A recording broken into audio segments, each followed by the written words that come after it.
যশোরের মনিরামপুরে যাওয়ার পথে চলন্ত প্রাইভেট কার থামিয়ে অর্ধ কোটি টাকারও বেশি অর্থ ছিনতাইয়ের ঘটনা ঘটেছে। মঙ্গলবার সকালে যশোর সদর উপজেলার কুয়াদা জামতলা এলাকায় এই ঘটনা ঘটে। ছিনতাই হওয়া টাকার পরিমাণ প্রায় ৫৫ লাখ টাকা বলে দাবি করা হচ্ছে। জানা গেছে, মোবাইল ফাইন্যান্সিয়াল সার্ভিস নগদের মনিরামপুর অফিসে টাকা পৌঁছে দিতে বিপুল পরিমাণ নগদ অর্থ নিয়ে রওনা হয়েছিলেন নগদের ম্যানেজার রবিউল ইসলাম। প্রাইভেট কারটি চালাচ্ছিলেন যশোর শহরের এজেন্ট অফিসের প্রতিনিধি সাজু।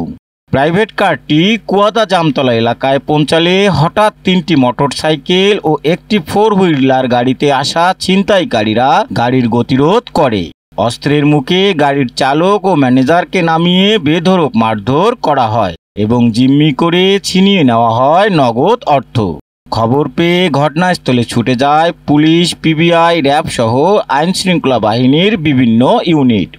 স্থানীয়রা প্রশ্ন তুলছেন, কিভাবে ছিনতাইকারীরা টাকার গাড়ির গন্তব্য গতিপথ আগেই জানল, আর এত বড় অঙ্কের টাকা পরিবহনের সময় কেন কোনো নিরাপত্তা ব্যবস্থা নেওয়া হলো না।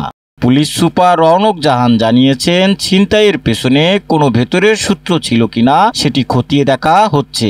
নগদের ম্যানেজার ও চালককে জিজ্ঞাসাবাদ করছে পুলিশ।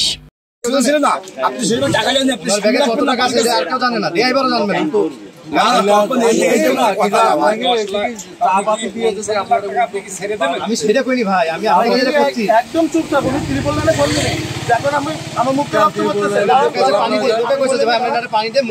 আমার মুখে রক্ত পড়তেছে তখন এক ভ্যানেলা ছিল আমাদের ওইখানে, ভ্যানেলা পানি এনে দিয়েছে 9:55। দেশ বিদেশের খবর সবার আগে জানতে ভিজিট করুন রাতদেরনিউজ.net।